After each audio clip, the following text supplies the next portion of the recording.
অনুযায়ী কলিকাতার রাজপথ ধরে এই আন্দোলন পুরো দরকার হয়, একেবারে যেভাবে দখল নিয়েছে ওভাবে দখল নিতে হয়, লিয়া হবে। ঠিক আছে না বেঠিক? কথা বলেন, দরকার আছে না না?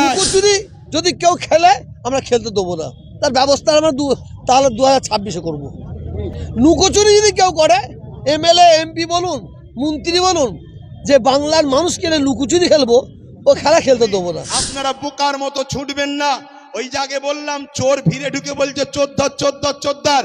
যারা আন্দোলন করছে বিগত দিন তাদেরকে দেখা গেছে যারা ওয়াকাফ ঝেড়ে খায় তাদের মুখে মুখ দিয়ে গুজুর গুজুর করেছে। আমার একটু ভাষা খারাপ ভাই, কারণ আমার ছেলে শুকিয়ে আছে, তো আমার ছেলে তো খেতে পাই না, আমি তো গার্জেন, আমার বাচ্চা শিক্ষা পাই না, আমার বাচ্চা গরিব, আমার বাচ্চা কলকাতায় হোস্টেল পাচ্ছে না, পড়তে পারছে না, অথচ কলকাতায় 33 খানা এতিমখানাকে দখল করে রেখেছে শাসক।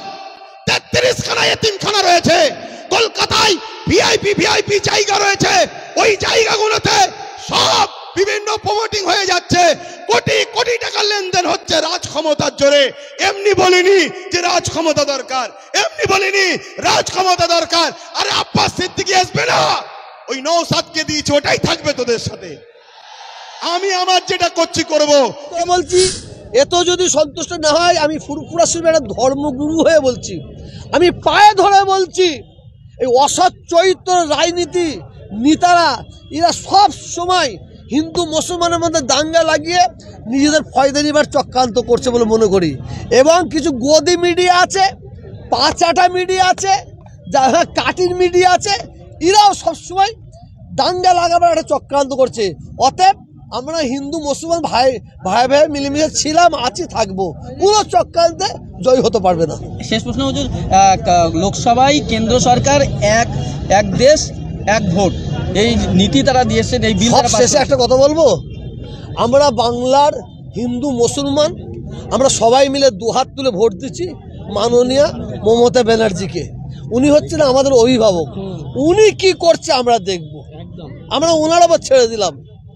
আমরা তো ভোট দিয়ে তো ওনাকে আমরা মুখ্যমন্ত্রী করেছি, এবং এমপিরা এমএলএরা কি করে আমরা দেখব। ওই লুকোচুরি যদি কেউ খেলে আমরা খেলতে দেবো না, তার ব্যবস্থা আমরা তাহলে 2026-এ করবো। লুকোচুরি যদি কেউ করে, এমএলএ এমপি বলুন মন্ত্রী বলুন, যে বাংলার মানুষকে লুকোচুরি খেলবো, ও খেলা খেলতে দেবো না।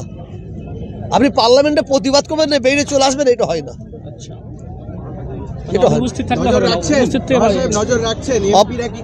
অবশ্যই আমি এর আগেও বলেছি, আমাদের মমতা ব্যানার্জি আমি ওনার পাশে বসে দেখেছি, ইনি মানে সবসময় হিন্দু মুসলমান খ্রিস্টান পাঞ্জাবি সবাইকে নিয়ে চলতে চাই, কিন্তু এনার দলের মধ্যে কিছু কিছু নেতা আছে, এরা দিনের বেলা হচ্ছে তৃণমূল আর রাত্রিবেলা হচ্ছে বিজেপি।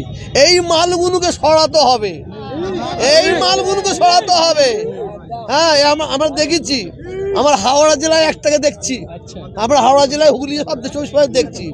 ও তুমি ও ভেতর ভেতর করবে, আর এখানে বলে ঠিক আছি, ও হবে না। আমরা বাংলার মানুষ এখন আর ঘাসে মুখ দিয়ে চলি না।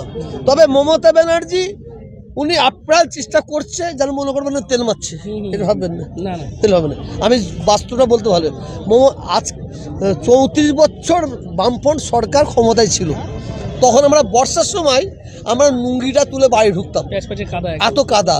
এই সরকার আসার পরে কি করেছে না করেছে সেটা পাবলিককে জিজ্ঞেস করে বলে দেবে, আর না আপনারা ক্যামেরা নিয়ে দেখুন। অর্থাৎ আল্লাহর নামে সম্পত্তি যে কেউ পার্সোনাল সে দান করেছে। সেই দম্পতি আগের হয়তো কিছু যারা বাদশা ছিলেন তারা দান করেছেন, যারা জমিদার ছিলেন তারা দান করেছেন।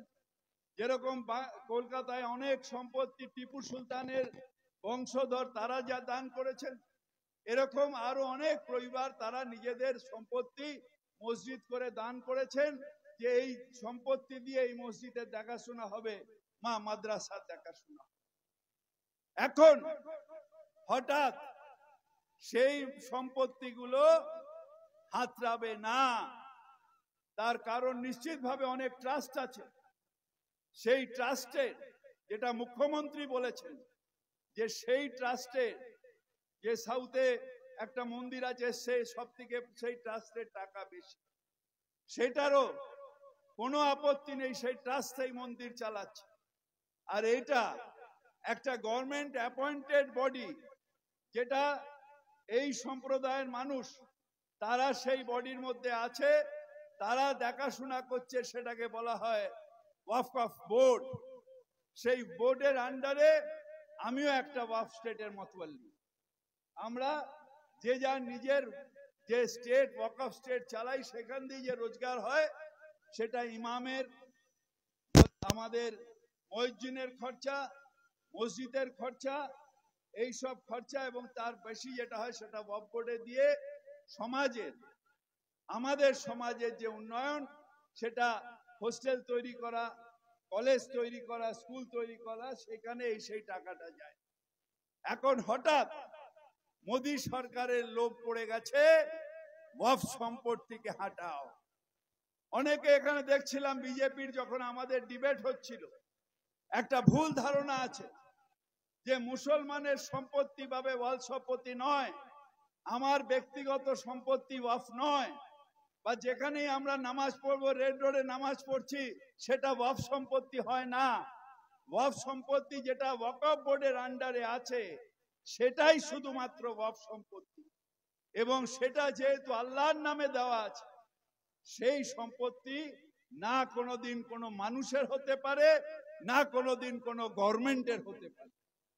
তাই সেই সম্পত্তির অধিকার একমাত্র আমরা যারা মতওয়াল্লি রয়েছি, আমরা হলাম কেয়ারটেকার অফ দি স্টেট।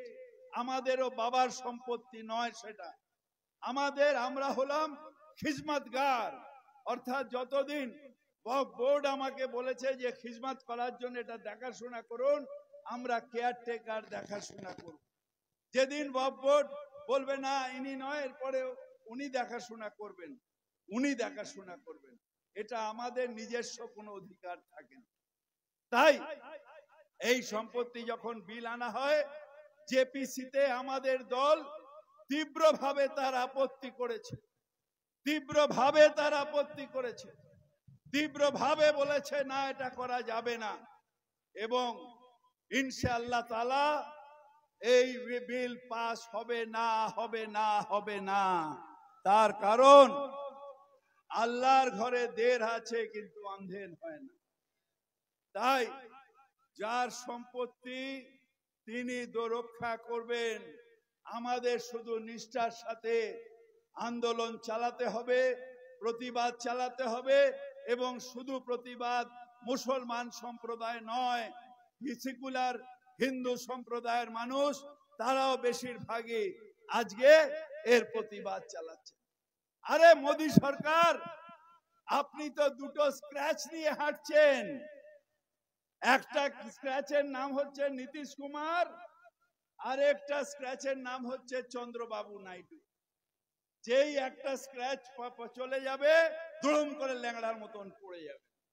আপনি এই বিল পাস করছেন, এই বিল পাস হবে না। বিশ্বাস রাখুন পরওয়ারদিগারের ওপরে যে এই বিল পাস হবে না। তার সম্পত্তি মারার অধিকার নরেন্দ্র মোদীর নেই। এই আল্লাহর কাছে শুধু তার রহমতের জন্য আমরা সবাই দোয়া করি। আপনারা সবাই ভালো থাকুন, সবাইকে ভালো রাখুন, আমরা সবাই মিলে ভালো থাকব। আপনাদের সবাইকে আবার অভিনন্দন জানাই। আমি আমার বক্তব্য শেষ করছি। আল্লাহ হাফেজ, আসসালামু আলাইকুম। ববি ভাইকে একটু দাঁড়াতে বলবো,